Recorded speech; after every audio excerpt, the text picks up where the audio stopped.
The wind on Velax 9 didn't howl, it hissed, like something old and bitter dragging its breath across a planet that had long since given up caring. Jake Bannon squinted against the grit-laced gusts, one hand shielding his eyes, the other slamming his ship's ramp shut with a hollow clang. Dust coiled around his boots, curling like smoke, as if even the ground didn't want him here. Velax 9 had a reputation across the sector, the place you went when you had nowhere left to go.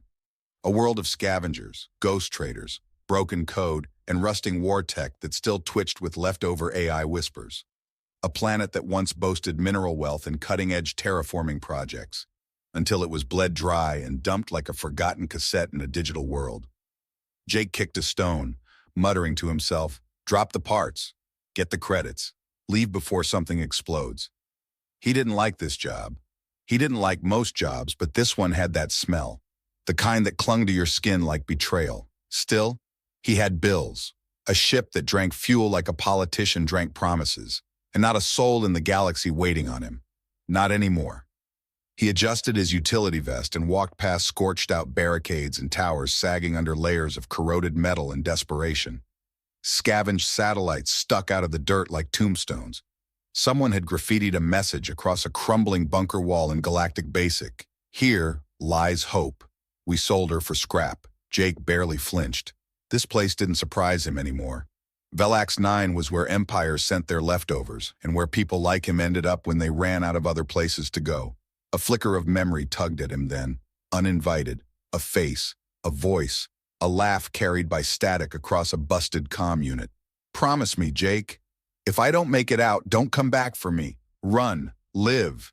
Blaze, his last crewmate, his friend, lost in a botched rescue on Drova 4.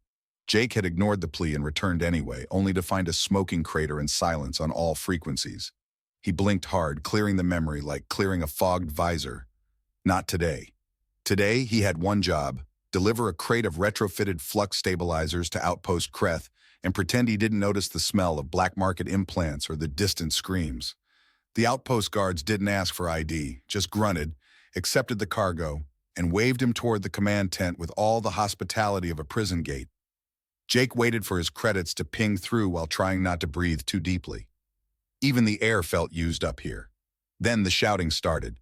It wasn't the usual marketplace chaos.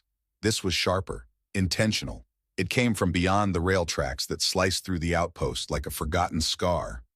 Jake turned instinctively. He told himself not to care, but he moved toward the noise anyway. What he saw made him freeze. 2 women were chained to the tracks, not metaphorically, physically. Rusted cuffs locked their limbs down, binding them to old, unused rails warped by time and heat. One of them, tall, regal, with amethyst skin and dark eyes that shimmered like oil in sunlight, sat with her spine perfectly straight, as if she refused to let fear touch her. Her black hair drifted around her like velvet smoke. The other thrashed against her restraints, cursing in a language Jake didn't recognize. Her green skin streaked with dirt and blood. Her white hair whipped in the wind like a battle flag. Fury radiated off her in waves. Jake's heart kicked in his chest. "Trial by sacrifice," someone muttered behind him. He turned. Locals, spectators, all watching like it was a show. "What the hell kind of trial is this?" Jake whispered. A guard stepped forward, thick-shouldered, face like shattered glass. He carried a ceremonial staff with jagged edges and old-world tech laced through its core. "You outsider," the man barked. "You've seen it. You must decide." Jake's stomach dropped. "Decide what? One lives, one dies. You choose. Their crimes are known, but only one is to be spared. You speak the verdict." Jake's eyes snapped to the tracks. The purple woman looked up, meeting his gaze. Her face was unreadable, but not cold, searching. The green one snarled, "Don't you dare play their game, soft skin." And then Jake heard it. The low metallic rumble in the distance, a sound that didn't belong anymore. A train. "Are you serious?" Jake said, voice rising. "That thing runs?" "It will be here in 2 minutes," the guard said. "Decide." "I don't even know them," Jake shouted. "How am I supposed to—" "Because we don't decide, outsider. You do." Jake turned, eyes wild. He wasn't a hero. He was a glorified garbage man with a wrench and a playlist from the 22nd century. He didn't do this, but then he saw it, not their chains, their eyes. The purple woman, still and silent, looked as if she'd already accepted death, but not from despair. From pride. dignity. The green woman wasn't fighting for her life. She was daring the universe to take it and choke on it. This wasn't justice. It was entertainment. Jake's breath hitched. "No," he said. "No." He ran. Back toward his ship, his legs cutting through sand and debris. He threw open the storage hatch, yanked out the first thing his fingers touched, his crowbar. Heavy curved earth steel, old but solid. He sprinted back. The train was close now, screaming through the distance like a metal god gone mad. He didn't think. He dove. The first lock, stubborn. He jammed the bar in and twisted. The metal shrieked, bit into his hand. Blood welled up, hot and fast. Almost. Snap. The chain broke.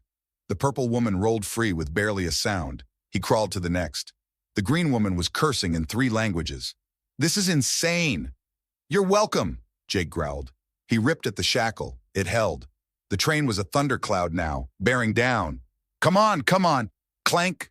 The second lock shattered. Jake hauled her upright with a grunt. They leapt together as the train screamed past, inches from their heels. The ground shook. Sand exploded into the air. Then it was gone. Silence. The 3 of them lay in the dust, gasping, coughing. Jake's arm throbbed where the metal had torn it open. He blinked, sat up. They were staring at him. "You fool," the green woman muttered. The purple one looked, moved, not surprised, just quietly undone. Jake opened his mouth and passed out.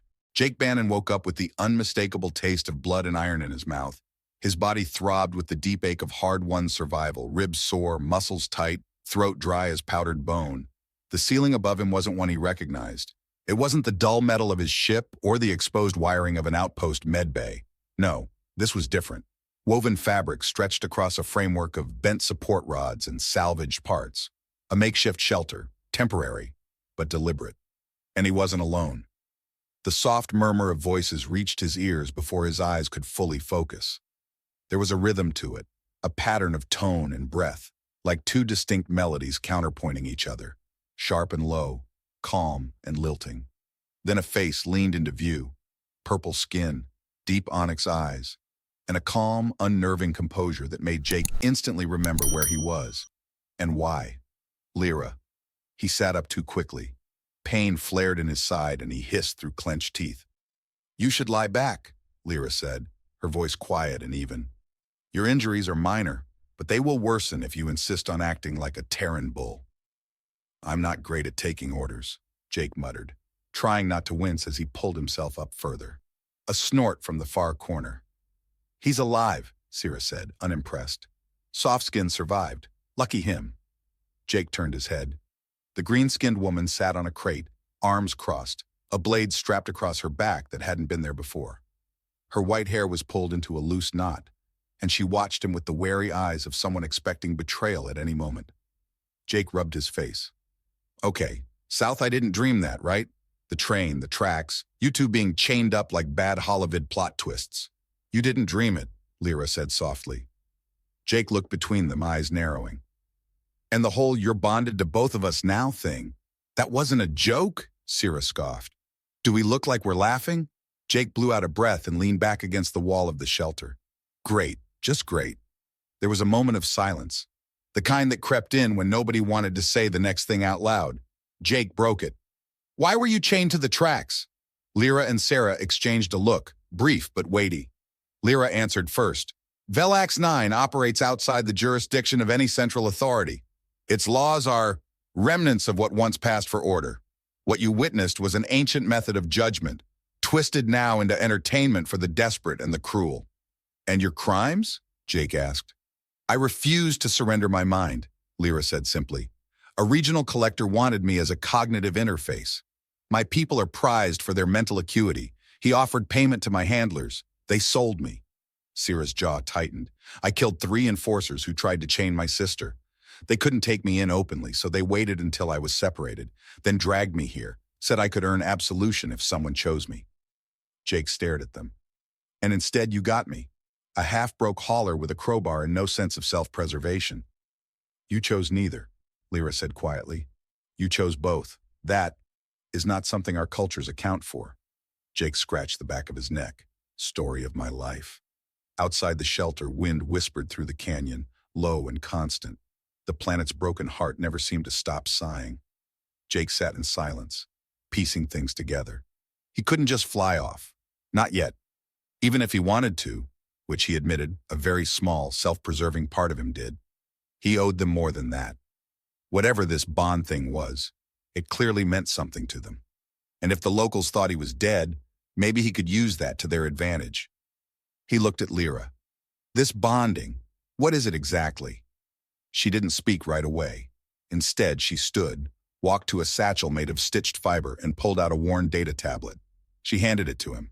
Symbols flickered across the screen, some familiar, others not. Then they shifted into translation. The Bonded Savior Protocol, Viral Tradition, Hybrid Culture, 7th Sector. Jake read aloud, slowly. If a soul is rescued in the moment of finality by an outsider who breaks the cycle, they are bound by fate, spirit, and tradition. The Savior becomes an anchor, a living symbol of freedom, chosen not by lineage but by action. He looked up. You believe in this? Lyra nodded. My people live by logic. But even logic accepts that acts of impossible defiance carry weight beyond reason. It's not just spiritual, Sierra added. There's resonance, a biological imprint. You saved our lives in the instant our bodies thought death was final. Something changed. I can feel it. Jake blinked. Are you saying this is literal? Like physically? Sierra pointed at him, narrowing her eyes. I can hear your heartbeat, even when you're 3 paces away. Jake's stomach twisted.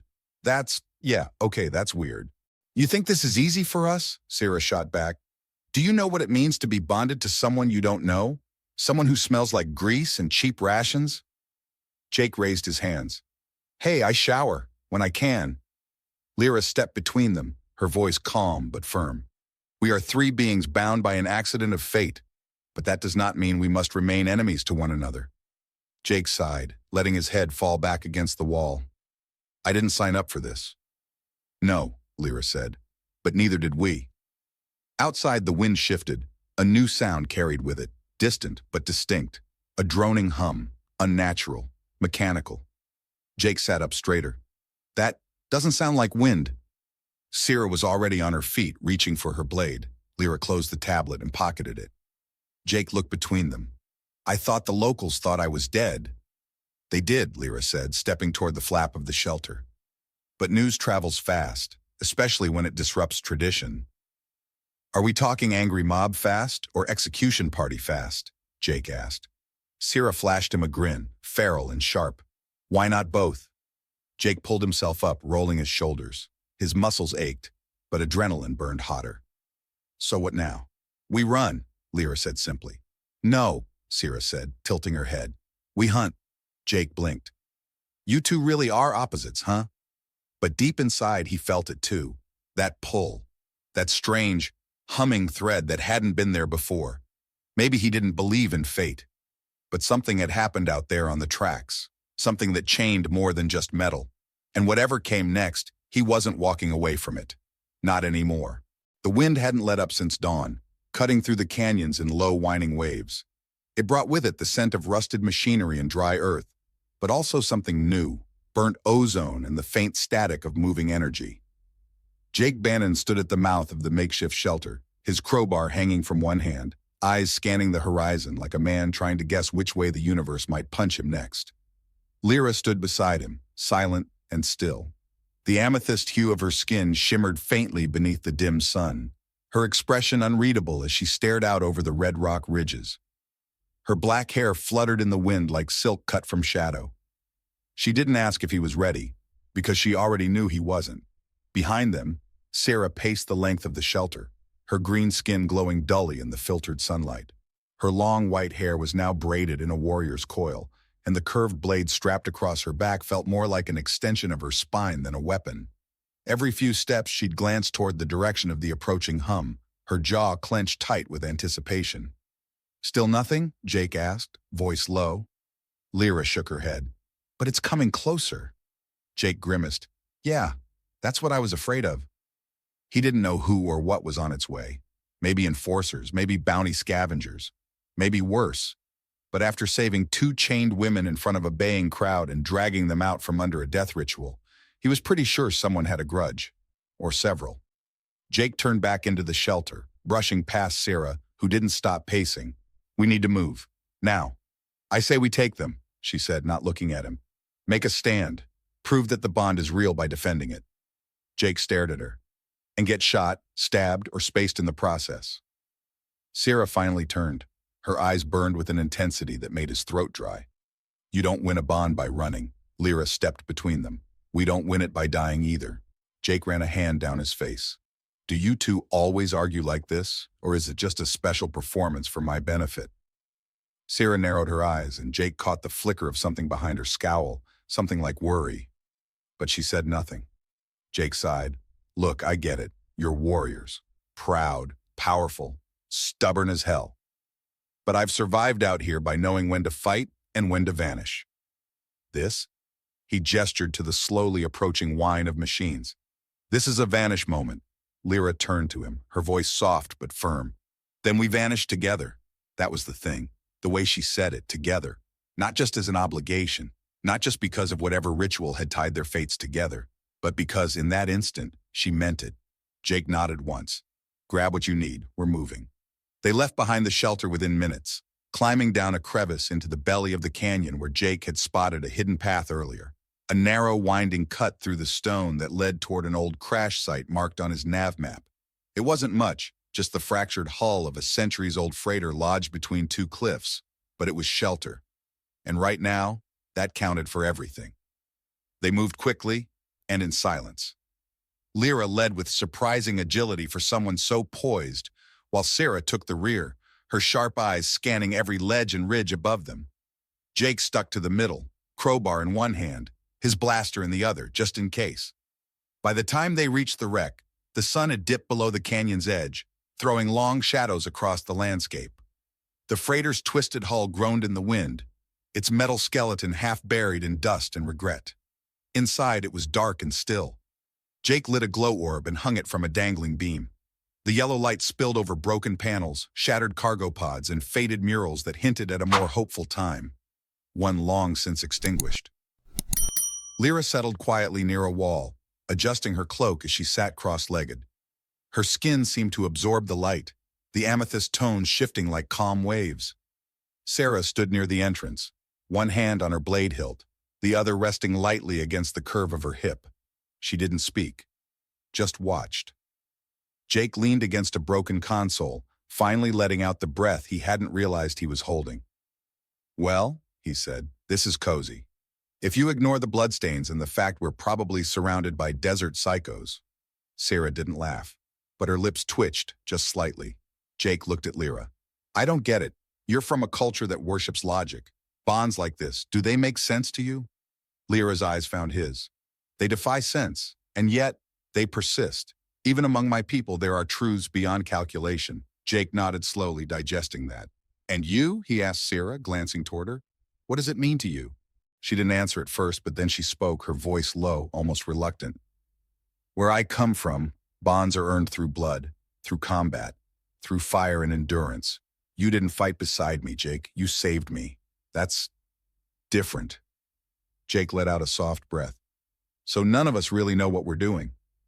Sarah gave a half smile. Speak for yourself, soft skin. But there was no malice in it, just tired humor. The glow orb flickered above them, casting shadows that danced across the wrecked walls. Jake looked down at his hands. They were still dirty, still trembling a little. I've spent most of my life hauling garbage across dead systems, he said suddenly. Kept my head down. Never stayed long enough to matter. Then I see two strangers chained to a rail, and I don't even think. I just move. Why? He looked up. Why did I do that? Lyra tilted her head. Because you saw something broken and chose to make it whole. Sarah stepped forward, crouching beside him. She took his hand, rough, scarred, still scraped from the crowbar, and placed her own over it. Her green skin against his made the moment feel unreal. You chose, she said. That's what matters. In a world where no one chooses anything but survival, you chose us. Jake stared at their joined hands. He felt it again, that strange hum beneath his skin. Not just adrenaline, not just instinct, something deeper. Then from outside, a sharp whistle cut through the quiet. Not wind, not machines, voices. They were here. Jake stood. We hold. We don't fight unless we have to. Agreed? Sierra nodded once. Lyra stood silently, her hand drifting toward a control module on the wall, fingers already calculating angles, escape routes, alternatives. Outside, footsteps crunched over sand and metal. Jake gripped his crowbar tighter, the weight familiar now, comforting. He didn't know what was coming next, but this time he wasn't running, not alone, not anymore. The tunnel air was dense with memory. They had walked in silence for nearly 2 hours, through winding, narrow corridors carved half by machine, half by desperation. The glow orbs swung from their belts in dim arcs of amber light, revealing flashes of rusted metal, old symbols etched into the stone, and signs of those who had passed through this place long before them. Jake walked at the front now, blaster holstered, crowbar slung across his back. The adrenaline of their escape was long gone, replaced by a quiet heaviness that settled in his limbs and his thoughts. Behind him, green-skinned Sarah moved like a shadow, always scanning, always ready. Her steps were measured, her breathing steady, but her shoulders remained tight with tension, like a bow strung too long. Lyra followed in silence, her violet skin luminous in the gloom. The calm poise she usually wore like a second skin had begun to crack at the edges. Her eyes were alert, but not scanning for threats. She was watching him, measuring perhaps, or remembering. When they finally emerged into a wide chamber, a collapsed junction, half-collapsed, and ringed with ancient scaffolding, Jake called for a stop. He set his pack down on a flat slab of stone and stretched his aching back with a low groan. "We'll rest here. 2 hours max, then we move." No one argued. Sierra slid down beside a metal support beam, legs stretched out in front of her. She rolled her shoulders, then unfastened her blade sheath, laying the weapon gently across her lap like it was something living.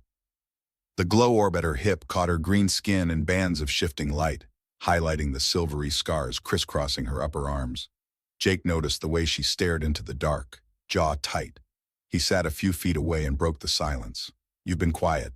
She didn't answer right away then. "Because I'm remembering." Jake nodded, watching her profile. "Want to talk about it?" Sierra gave him a look that could have cut through steel. But then, to his surprise, she exhaled, not sharply this time, but long, almost tired. "I used to believe in the warrior code," she said. "We're trained young. Loyalty, strength, obedience, especially obedience. But I had a sister, not by blood, not officially. She was born to a servitor line. Fragile, they said. Too weak to be anything but used." Jake listened without interrupting. Sierra's voice dropped, becoming almost tender. "I saw her once, when she was 5, small, wide-eyed, curious about everything. And I knew she didn't belong in that system. She was born for stars, not cages. She means a lot to you," Jake said softly. Sierra nodded, green fingers brushing over a mark on her forearm, faint, circular, barely visible in the light. "When they came to take her, I killed the guards. All 3. Didn't hesitate. I told her to run, then made sure they'd never follow. I was arrested a week later." Jake leaned forward. "What happened to her?" "I don't know," Sierra said quietly. "They kept her hidden after that. Moved her. Maybe they executed her. Maybe she escaped. I'll never know." Her jaw clenched again. "And when they chained me to that rail, they didn't say her name. They just said I'd broken caste law, that I was unstable, unfit for purpose." Jake's chest tightened. "You were trying to protect her." "I know that," Sierra snapped, eyes flashing. "But my people don't see protection as loyalty, only compliance." He didn't reach for her hand. He didn't need to. She wouldn't have taken it, not yet. Instead, he just said, "You saved someone. You tried. That counts, even when no one sees it." For the first time, Sierra didn't argue. She looked away, but her expression had softened. On the far side of the chamber, Lyra stood motionless, watching, her violet features unreadable. Jake turned toward her. "You've got that same look you had on the rail." "What look?" Lyra asked. "Like you've already calculated the outcome, but don't like the result." The corner of her mouth twitched. "I suppose I have." She walked toward them, her robes brushing softly against the dusty floor. When she sat, she did so with the grace of someone trained from birth to control not just her movements, but her presence. Jake could almost feel her thoughts ticking behind her calm eyes. I was raised in the Hall of Precision, she began, voice low. We were the chosen, genetically enhanced for memory retention, analytic processing, emotional regulation. We didn't play, we didn't bond, we absorbed, observed, served. She looked past Jake now, as if seeing something far away. I was excellent. I rose fast. I designed predictive systems for diplomatic simulation. My models could foresee riots, wars, revolutions, weeks before they began. But I saw something else too. A flaw. Jake tilted his head. In your work? No, Lyra said. In them, my people, the leaders. They were using our projections not to prevent conflict, but to maintain power, to suppress variance, to eliminate unpredictability. Her voice was steady, but her hands trembled faintly. I spoke out once, just once, not publicly, just a concern to a mentor. The next morning I was sedated, declared mentally compromised, and transferred to an off-record facility. Jake felt anger rise in his chest. They silenced you for speaking the truth. Lyra nodded slowly. When I escaped, I ran as far as I could, but the bounty followed. I was traded, bargained over, labeled a cognitive asset. When I arrived on Velax, the enforcers chained me without question. She looked at Jake now, her gaze full of something raw. I was never supposed to be anything but a mind, never a voice, never a person. Jake reached for her hand. This time she didn't pull away. You're not a tool, he said. You're not a project. You're not broken. She blinked, slowly. I don't understand you, Jake Bannon, she whispered. Your reactions, your unpredictability, your defiance, and yet when I'm near you, my equation's quiet. Jake smiled gently. That's probably because I don't make sense even to myself. Behind him, Sarah let out a low laugh. He's not lying. Jake turned, grinning. I'll take that as a compliment. And for a moment, just one, the three of them sat together in something close to peace. Not silence, not understanding, but a pause, a breath. Lyra leaned her head gently against Jake's shoulder, violet skin cool against his neck. On his other side, Sarah leaned back, stretching, arms behind her head, green eyes finally softening. The glow orb above them flickered. Somewhere in the tunnels beyond, the wind whispered like memory, carrying old pain and older promises. But here, in this makeshift haven, they weren't warriors, or fugitives, or anomalies. They were just people. Broken maybe, but healing, together. The ruins moaned with the wind, and the stars burned cold above the ridge. But inside the stone bones of the forgotten structure, something had changed. Jake Bannon stood at the center of the cracked floor, a piece of rusted piping in one hand and a strip of cabling in the other. He didn't look like a soldier, not even close. His shirt was ripped, his boots scuffed beyond repair, and the stubble along his jaw hadn't been trimmed in a week. But there was a fire in his eyes now, a clarity he hadn't carried when he first landed on Velax 9. He wasn't just reacting anymore, he was thinking ahead. Okay, he said, spreading a makeshift map across a flat stone. It was drawn in grease pencil on salvage polymer, rough but legible. They'll come from the north slope. There's no other clear path unless they want to climb through that mess of collapsed ridges. Sarah, green-skinned and fierce as ever, hovered over the map with her arms crossed. Her long white hair was pulled back into a braid again, her expression tight with calculation. They'll bring at least 2 drones, more if they suspect we're alive, which they do, she muttered. They don't just suspect, Jake corrected. They know. I activated the ship's beacon for a few seconds, just long enough to bounce a ping off the nearest relay. That'll have lit us up like a flare in the void. Sarah narrowed her eyes. You did what? I needed them to come here, Jake said calmly. On our terms. She blinked. You lured them? He nodded. You said we were laying low. Lying low wasn't working, he said, looking her square in the eye. We've been running since the tracks. They'll never stop. Not unless we make them. Sarah stared at him for a long beat, the wind rattling the shattered metal behind her. Then she exhaled and nodded once. All right then, Softskin. We do it your way. Jake turned to Lyra, who had remained silent until now. She sat cross-legged near an old console, her violet skin lit by the glowing interface she'd jury-rigged from 3 different power cells and a handheld transmitter. I've reprogrammed the outer defense nodes, she said, eyes focused on her work. They'll send out phantom life signatures every 5 seconds, enough to draw attention and scramble targeting. Jake grinned. Brilliant. I thought so, Lyra replied, with just the faintest arch to her brow. Jake tapped the map. Sierra, you take the west flank. It's narrow, but you're the only one who can move fast enough if they try to flank us. Lyra, you stay near the node tower. Your tech is our best bet for misdirection. And you? Sierra asked. I'll take the bait position, up front, visible. Let them see me, make them commit. Sierra frowned. That's suicide. No, Jake said. That's trust. I trust you both to back me up.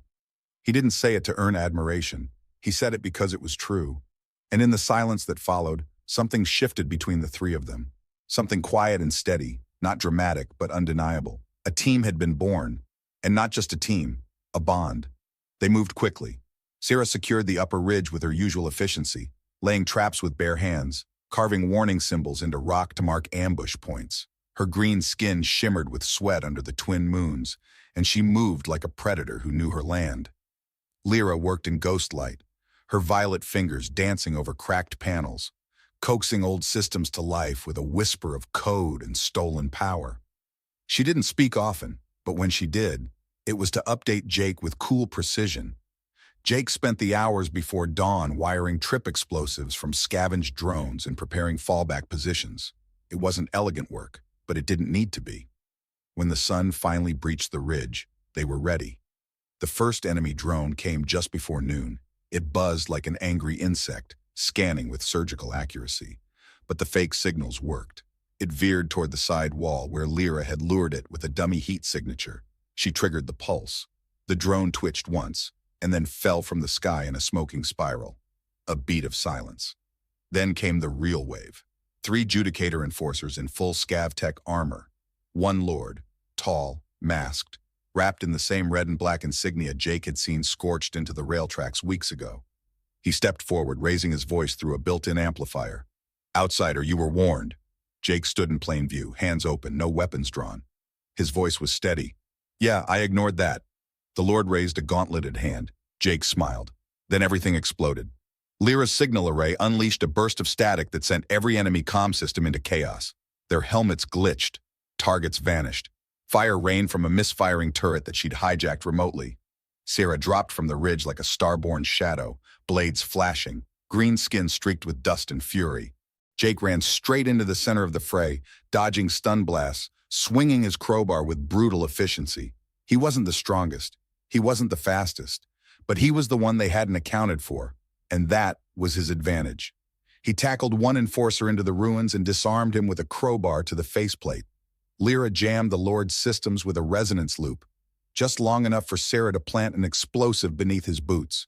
The Lord reached for Jake, but Jake didn't flinch. He held the Lord's gaze and smiled. The charge detonated. Silence.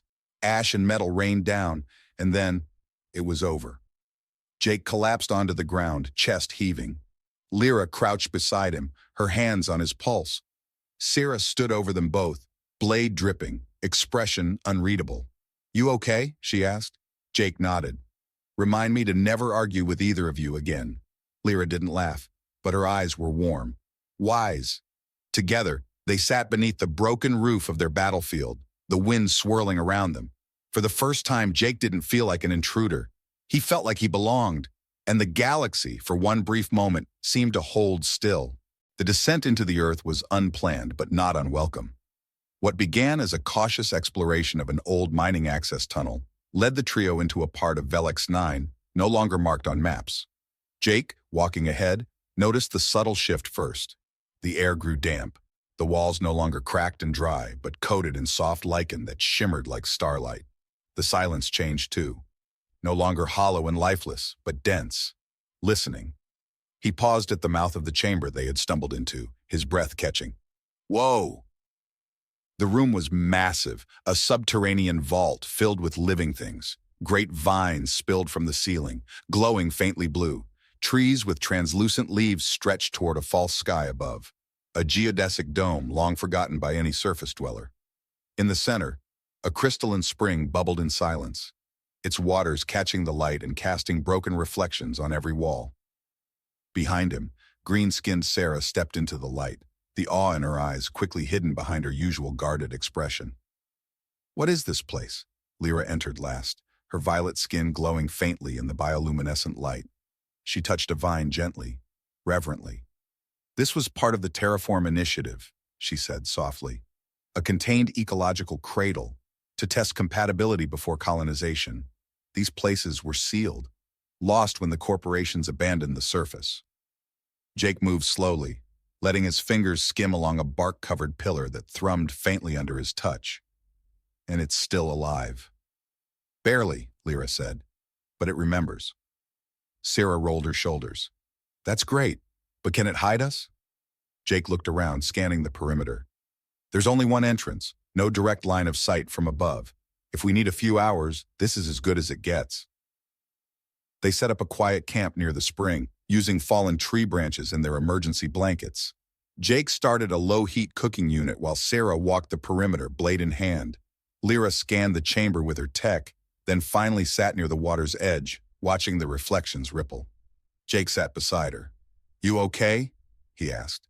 She nodded but didn't speak. After a pause, he added, It's beautiful here. Like it wasn't meant to be part of the rest of the planet. Because it wasn't, she said. This was designed to be untouched, pure. A laboratory for life, separate from the chaos outside. Jake leaned back on his elbows, exhaling. Kind of like you, huh? Lyra turned to him slowly, her expression unreadable. You grew up in a system that tried to keep you isolated, pure, controlled. They didn't want you exposed to the mess. She tilted her head, voice softer. And now? Now you're knee-deep in chaos with a guy who wields a crowbar like it's an heirloom. A small, unexpected smile touched her lips. Jake looked at her a moment longer. Then, without pressure, without expectation, he simply said, Lyra, I don't understand all of this. What bonding means to your people or what it means to you. She met his eyes. It means choice, she whispered, even if it didn't start that way. He leaned closer, but not too far. You're free to walk away, he said. You both are. But if you stay, I'm not leaving, she said, her voice barely audible now. Jake's breath hitched. Neither moved for a second. And then, slowly, Lyra closed the distance between them. Her hand lifted to his jaw, delicate but sure, and her lips brushed his. It wasn't possessive. It wasn't urgent. It was acknowledgement, acceptance, a silent agreement that whatever had begun between them, however accidental, it was no longer an accident. When they pulled apart, Jake kept his forehead resting against hers. You kiss like someone who does everything with precision, he murmured. And you, she said, kiss like someone who doesn't think before leaping. Jake chuckled. A shadow passed above them. Sarah stood by a curved tree trunk, arms folded, her green skin dappled with soft light. Jake sat up quickly, his face flushing. Sarah, she held up a hand. I'm not mad, she said, walking toward them. But if we're going to talk about choices. Jake stood, uncertain. Sarah, She cut him off with a hand to his chest. You don't belong to me, Jake, but I won't pretend I haven't been watching you, that I haven't felt something change. He opened his mouth, closed it again. Sarah leaned in slowly, her green fingers curling lightly into the fabric of his shirt. You fought beside me like a warrior. You protected me like kin. You looked at me like I was more than my scars. Her lips met his. This kiss was different, wilder, hotter. It was fire after starlight, a surge of breath and closeness and unspoken promises. Jake responded before thought could catch him. His hands found her waist, and for one long second, they stood in the middle of a living relic, surrounded by light and roots and memory, wrapped in something new. When they finally stepped apart, breathless, Sarah looked at Lyra. There was no jealousy there, only understanding. A moment passed between them, green eyes meeting violet, and something deeper than rivalry passed through the air. Jake looked between them, confused. Lyra spoke first. You humans always frame love as a competition, Sarah nodded. But maybe some bonds aren't meant to divide. Jake stared at them, heart hammering. So, what now? Lyra touched his chest. Now we move forward. Sarah took his hand. Together. They didn't say more. They didn't have to. In the depths of a forgotten garden beneath a dying world, something ancient and powerful bloomed, not just between them, but because of them. And this time, no one would take it away. The subterranean sanctuary had become more than a refuge. It was a crucible where bonds were tested and emotions laid bare. The bioluminescent flora cast ethereal patterns on the cavern walls, mirroring the intricate web of feelings that now connected Jake, Sarah, and Lyra. In the days following their shared confessions and intimate moments, A delicate equilibrium settled among them. They moved through the arboretum with a newfound synchronicity, each attuned to the other's presence. Yet beneath this harmony, an undercurrent of unspoken questions and uncertainties lingered. One evening, as the cavern's light dimmed to a soft glow, Jake found himself standing at the edge of the crystalline pool. The water's surface was a mirror, reflecting not just his image, but the tumult of thoughts swirling within him. Sarah approached, her green skin luminescent under the soft light. She stood beside him, her gaze fixed on the water. "You've been quiet," she observed, her voice gentle yet probing. Jake sighed, running a hand through his hair. "Just thinking about everything. United States. What happens next?" Sarah turned to face him, her eyes searching his. "Do you regret it?" He met her gaze, sincerity shining in his eyes. "Number, not for a second. But I wonder how we navigate this. The three of us." A soft footfall signaled Lyra's arrival. Her violet skin shimmered as she joined them, her expression serene yet contemplative. "We define our path," Lyra said softly, "together, but it requires honesty and trust." Jake nodded, feeling the weight of her words. "Then let's be honest. This connection we share, it's unlike anything I've known. But the world outside this cavern hasn't changed. There are still those who hunt us." Sarah's jaw tightened. "The judicators won't stop, not until they've erased every trace of defiance." Lyra placed a hand on Jake's arm, grounding him. "Then we must decide. Do we continue to hide, or do we stand and fight?" The question hung in the air, heavy with implication. Jake looked between the two women, seeing the strength and determination etched into their features. He realized that his journey had led him not just to allies, but to partners in every sense. "We fight," he declared, resolve hardening his voice. "But not recklessly. We need a plan, allies, resources." Sarah smirked, a glint of her warrior spirit igniting. "I know of a few dissident groups who'd be sympathetic to our cause. If we can reach them, we might stand a chance." Lyra's brow furrowed in thought. "The Arboretum systems are still partially functional. I can attempt to send encrypted messages, gauge the landscape beyond this cavern." Jake placed a hand over hers. "Do it. But be cautious. We can't afford to draw unwanted attention." Over the next few days, the trio worked tirelessly. Sarah mapped potential routes and contacts, drawing from her extensive knowledge of the planet's underbelly. Lyra interfaced with the ancient technology, coaxing it to serve their needs. Jake trained, honing his combat skills under Sarah's tutelage, while strategizing their next moves. One evening, as they gathered to share their findings, Lyra's console emitted a soft chime. "I've established contact," she announced, eyes scanning the data. "There's a group not far from here calling themselves the Veil Breakers. They're open to meeting." Sarah's eyes narrowed. "I've heard of them. Former scholars and scientists turned rebels. They're resourceful." Jake nodded. "Then we make contact. But we go in prepared, no assumptions." The following morning they set out, leaving the sanctuary of the Arboretum behind. The journey was arduous, the terrain unforgiving, yet the challenges only solidified their unity. As dusk approached, they reached the rendezvous point, a derelict observatory perched atop a jagged cliff. The air was thick with tension as they approached the entrance. A figure emerged from the shadows, cloaked and armed. "State your intentions," the figure demanded, voice modulated by a vocal mask. Jake stepped forward, hands raised in a gesture of peace. "We're here to join the fight against the judicators. We have skills, knowledge, and a deep desire to see them fall." The figure studied them for a moment before nodding. "Follow me." Inside, the observatory buzzed with activity. Men and women of various species worked in tandem, their eyes reflecting both weariness and determination. A woman approached, her presence commanding. Her silver hair was cropped short, and a scar ran down her left cheek. "I'm Commander Ilara," she introduced herself.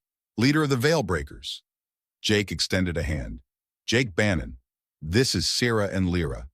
Ilara's gaze lingered on their interlocked hands, a knowing smile playing on her lips. "Your reputation precedes you. The judicators have been relentless in their search." Sarah crossed her arms. "Then you know why we're here." Ilara nodded. "Indeed, we share a common enemy. But trust isn't given lightly. You'll need to prove yourselves." Jake met her gaze, unwavering. "Tell us what needs to be done." Over the next weeks, Jake, Sarah, and Lyra integrated into the Veilbreakers operations. They participated in raids, gathered intelligence, and trained recruits. Their bond served as both a foundation and an inspiration to those around them. One evening, after a successful mission, the trio found themselves alone on a secluded balcony overlooking the vast expanse of the planet. The stars shimmered above, a testament to the vastness of the universe and the challenges yet to come. Jake pulled both women close, his heart swelling with gratitude and love. "We've come so far," he murmured. Sarah leaned into him, her voice soft. "And we have further to go. But together, we're unstoppable." Lyra's fingers intertwined with theirs. "Our journey is just beginning, but with our hearts united, there's nothing we can't face." As the night enveloped them, they stood in silent solidarity, ready to face whatever the cosmos had in store. The battle was over. Not the war. No, that still loomed on the horizon, distant but inevitable. But the night's fight, the years of running, the tension coiled beneath every breath, gone. Outside, the observatory slept. Rebels murmured in their cots. Machines hummed low, and the jagged cliffs of Velax 9 no longer bore witness to conflict, but to possibility. Inside the dome, beneath a fractured ceiling of starlight and cracked glass, a new kind of silence unfolded. Jake, still half-dressed, leaned against a curved beam of old alloy, his body buzzing with exhaustion and adrenaline. The soft light from a single lantern caught in the strands of Lyra's hair as she approached, her violet skin glowing like amethyst in the dusk. She didn't speak. She simply reached for him. He let her pull him down onto the thick bedding they'd laid in the observatory's heart. Beneath them, ancient metal curved upward like a cradle, holding them in a space older than any memory. When Sarah entered moments later, she paused in the archway, the hem of her tunic fluttering in the wind, her hair unbound and wild as she looked at the two before her. There was no jealousy in her gaze, only a knowing smile, the warmth of someone who belonged, not because she'd been claimed, but because she had chosen. She crossed the room in 3 silent steps, then knelt, letting her hand slide across Jake's shoulder, down Lyra's arm, pausing where their bodies met. Jake's breath hitched. Lyra leaned into his side. Sarah kissed his neck, not a tease, but a confirmation. Yes, tonight was theirs. They undressed together slowly, like a ritual, their movements neither shy nor rushed. Each layer of clothing removed felt like shedding the past, the fear, the secrets, the separations. And when at last they stood bare beneath the stars, there was only reverence between them. Jake sat back, taking in the sight of the two women, so different in form, in history, in touch, and yet in perfect alignment. Lyra was the first to move. She climbed onto his lap with unhurried grace, her knees on either side of his thighs, her hands cradling his jaw. Her kiss was deep this time and sure.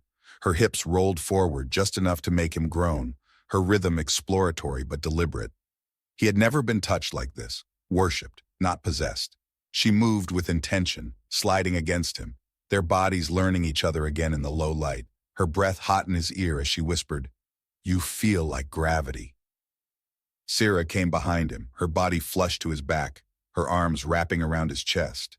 Her lips grazed his shoulder, her hands splayed across his abdomen as she kissed down his spine, her breath cool against heated skin.